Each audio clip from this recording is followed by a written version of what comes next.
My transition into prison was honestly a little scary. I didn't know what to expect. What do you expect? It's, you see on TV, you see in the dramatizations what's going on in prison, and that's what you go by. Honestly wasn't as bad as I thought. You assimilate pretty fast. Once you're in there, you just got to go by the rules, follow the rules, do what you're told, and you'll be all right. But originally it was a little scary, but in the end, not too bad. Transitioning to prison was a little scary at first, but because I expected the worst. But after I got in there, after the long bus ride, everything just mellowed out and you just went with the flow. Depending on the guard, yes. Oftentimes, no. They would turn the other cheek. What doesn't affect them, they don't really care about most of the time. They figure if you're gonna fight, you're gonna fight anyways. So might as well settle it like that. I don't know. As long as you stayed straight, didn't cause no trouble, done what you were told, they were there anytime you needed them. So the medical care is not that great unless you have a critical emergency. If you have a mental health problem or a minor medical problem, you would fill out a medical form or a mental health form. You could sit for 2 to 3 weeks before you're called in. Their workload is too much. They have like 3 doctors seeing 5,000 people, so naturally it's not going to be that good. So no, I haven't had a good experience with medical or mental health in the prison system. There was easy access, but it was very poor at the time that I was in prison. It took you 2 or 3 days to get in to see somebody, and they were there just to fulfill their hours and do a job. So personally, my transition out of prison was pretty easy, only because I had family and friends and was still, in my mid to late 20s. So it was okay for me. But for a lot of people, it's not. A lot of people go straight to the homeless shelter. A lot of people go straight back to what they were doing before. They go back to drugs. They go back to crime. So for me, it was all right. But for others, not so much. And I'm not the average inmate. Most people, when they get out, are a lot older and have a lot less opportunity. It was scarier than going into prison. After the time that I spent in there, I didn't want to come out of the house for about 6 weeks.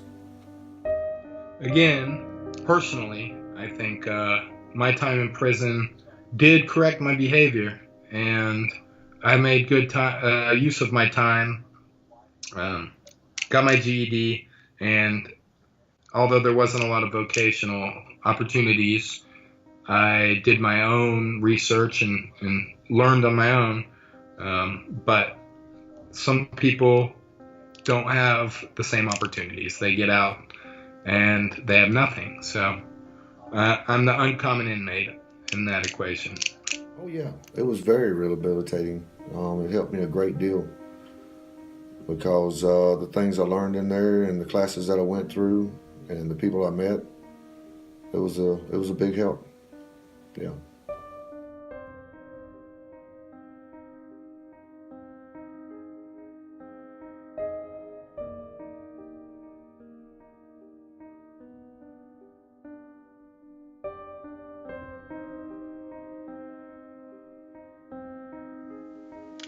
I would say that in my professional experience as a psychiatrist, even though the quality of mental health care and just medical care in general is supposed to be equivalent to what someone would get on the outside if they were in the community, in reality, that isn't really what's happening in our prison system today.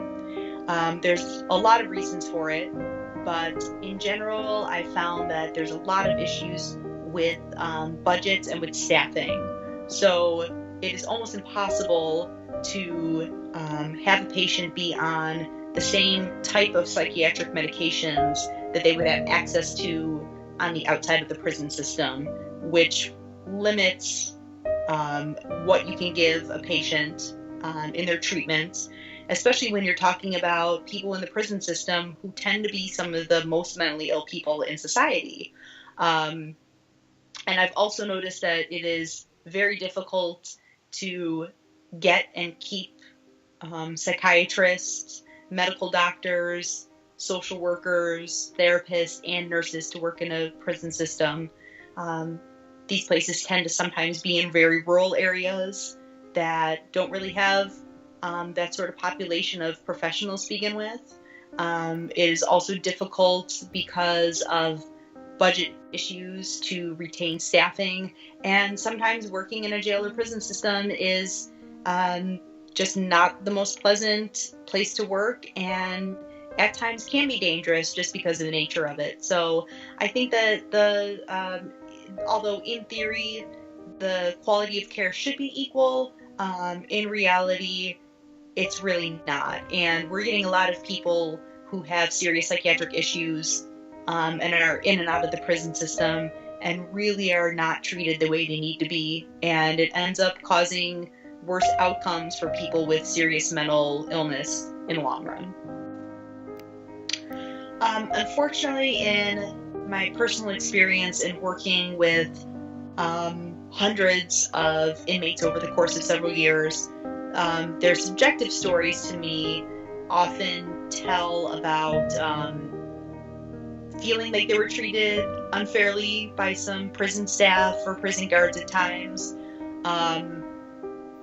And I definitely have noticed that patients with serious mental health issues tend to be separated and segregated more often from the rest of the general population, which tends to actually make a lot of their symptoms worse and can be very isolating for them and just incredibly inhumane at times.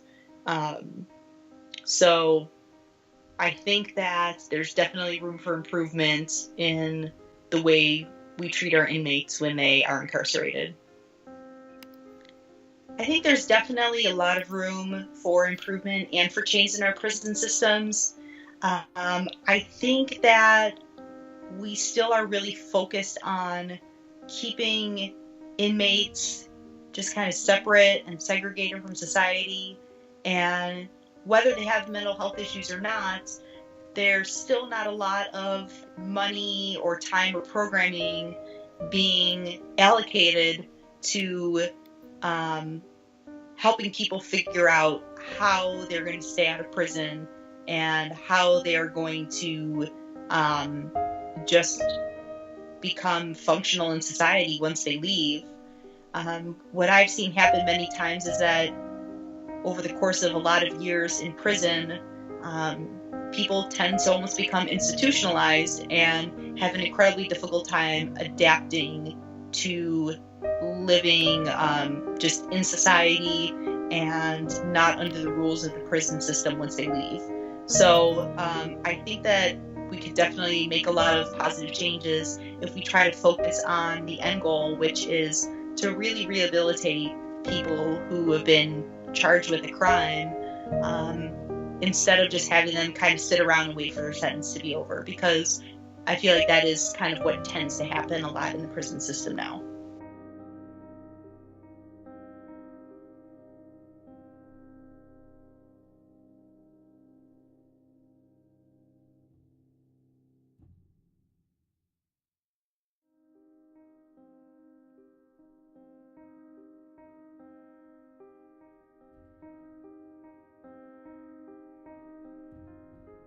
I worked there for 8 years. First 5 years, I was a correctional officer. We would make rounds. We have 3 floors. You would make rounds to make sure they were obeying the policy and procedures that need to go on at the prison. And then I became a correctional sergeant, which I helped run the unit. And I manned I would supervise 264 inmates with a staff of 4 staff members. We worked understaffed. We were always understaffed, not enough personnel to help supervise that many inmates. So every night that we worked was a challenge. And the challenge is to maintain order, safety. You deal with all kinds of aspects of the job. You know, you got inmates fighting inmates, inmates on top of officers. You have to worry about them not breaking policy as gambling, drugs. When you search their rooms, you'll find all types of drugs, shanks, cell phones, gang paraphernalia. Just making sure they would respect and maintain the rules. You would have to do searches. You cell search 3 per pod, and you would make rounds every hour and conduct where they need to go. If they need to go to a class or they go outside, you would have to do rounds out in the yard and make sure that they're maintain the rules and regulations. I worked in the prison system for 6 months before going out on the road for patrol, and while I was in the prison system, I was in charge of intake. The way they changed their attitude, they're more rebellious. They don't really, some care for the rules and some don't care for the rules. They're coming in younger, so the ones that are younger with this new generation, they don't care for anything. The rules don't matter and doesn't apply, and they like to challenge more, and they want to make a name for themselves and they'll show out. You'll notice that at the beginning process of intake, a lot of the inmates are upbeat and they know that they're getting out. The ones that come in and have lengthy sentences, you can notice a change in attitude over time of basically they're going through the day-to-day routine of being an inmate, and it's just not the way to live.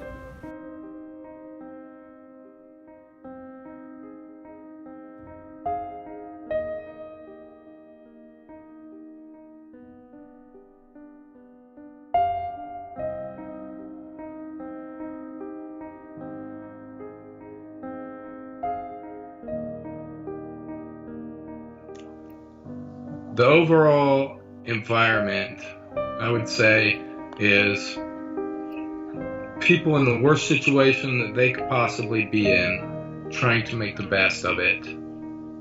It's very sad, though you keep trying to make the best out of the situation and keep your head up. And for the majority of the inmates, you know, they're good people and they try to keep on, but it's not a fun situation, and it's not something to be taken lightly. It all depended on where you hung out and who you hung out with. The guys that were level-headed and wanted to do their time and go home, they was the ones that you mostly wanted to hang out with. Of course, you know, you got your troublemakers in there, and that's the people you stayed away from. In my opinion, the overall environment of prison tends to be one of having a lot of rules and a lot of restrictions, and the environment tends to be just overall incredibly stressful. I think that in my experience, the overall environment of prison would be incredibly stressful for someone, even if they do not have any mental health issues. You're putting a lot of people together. Usually in pretty poor conditions. It tends to be rundown facilities, very loud, very crowded. You're getting people of all different backgrounds and personalities there. And most of the prisoners that I work with have, for example, no air conditioning, even in the hottest months in the summer in the Midwest. The overwhelming complaint tends to be that the food is very poor. The access to medical and psychiatric care is poor. And I think that it really creates a lot of stress in people, and that comes out in a lot of behaviors that go on in prison, whether that's ganging up and having gang activity, or you hear about uprisings or violence that happens within the prison system. And in my opinion, I have found that a lot of that is due to just very poor infrastructure and living conditions, and just a very stressful environment that doesn't really tend to be focused on rehabilitation. The overall environment, dangerous. Sometimes not dangerous. It all depends on the day. It all depends on the night. You don't know what you're getting. You're dealing with many walks of life. So one guy that could be normal and be compliant to your rules can get off the phone and find out that his wife wants a divorce, and then he'll be very confrontational. It's dangerous. It can change at a minute's notice. You don't really have a notice. You could be walking and doing your round, and a guy can swing on you, or two guys have been bickering all day and they decided to fight when you start your shift. So it's dangerous. You got to be on your toes. You got to be very observant of your surroundings and make sure you don't get complacent. The overall environment of prison to me is it's basically like you're a caged animal. I mean, you get an hour of free time. No human should go through that. I understand that you've made mistakes in life, but to rehabilitate a prisoner that has committed a small crime, there needs to be something done differently for those types of inmates. No, I don't believe so. Rarely, in my experience, were any inmates given opportunities like job placement, housing. Pretty much, if you didn't go to work release, if you weren't able to go to work release because of your charges, you were given $50 and a bus ticket home, and that's it. So no, my answer is no. By no means. I mean, when you come out with nothing. They leave it up to you whether you want to come back or not. It's like a revolving door, because a lot of people depend on their jobs, and without prisoners, they have no jobs. So they really don't care whether you make it on the street or you come back to prison. Well, I have to say that my experience as a psychiatrist has been limited to prisoners who have an actual or suspected mental illness. But I am in charge of a lot of prisoners up until the time that their sentences are completed and they're released. And in my experience, the jail system and the Department of Corrections are the ones who are in charge of making a plan for all of my patients once they leave the hospital. And in my experience, that tends to be, if it's not with a family member, more often than not, you could get shipped directly to a homeless shelter and given a couple outpatient appointments, maybe 30 days of medication. But there's a very good chance that you'll be leaving a jail or prison and sent somewhere on a bus to a location or a city several hours away from where you were, to a homeless shelter or with very few resources. And so I think that there tends to really not be enough focus on getting people the resources they need once their sentence is completed. That all falls on the inmate. What they use, the tools that they're given when they're in there. I mean, you got a lot of programs. You got programs for brick masonry, plumbing, electrical. It's up to you when you're in there to use your time wisely, to use the classes that they offer you so you can better yourself out in the real world. That's a 50-50 type deal. That's all on the inmate, an individual. If you're in there for 5 years, I would think you would learn all the tricks in the trade, so when you do get out, you can market yourself if you don't want to go back in. But then you got guys that come in and just don't want to do anything. They just want to work, make their 40 cents or $1 a day, and then they get back out and they go doing the same type of hustle, whatever it is, and then they end up back in. So it's all on the individual, what they take as the experience of how many years they've been in, not to come back or they go back to doing the same thing. Inmates are given opportunities to better themselves while in prison. Now, as far as them taking advantage of it, that's on a one-to-one basis. But for their release, they are given the tools and the opportunities to better themselves before they're released back out in public.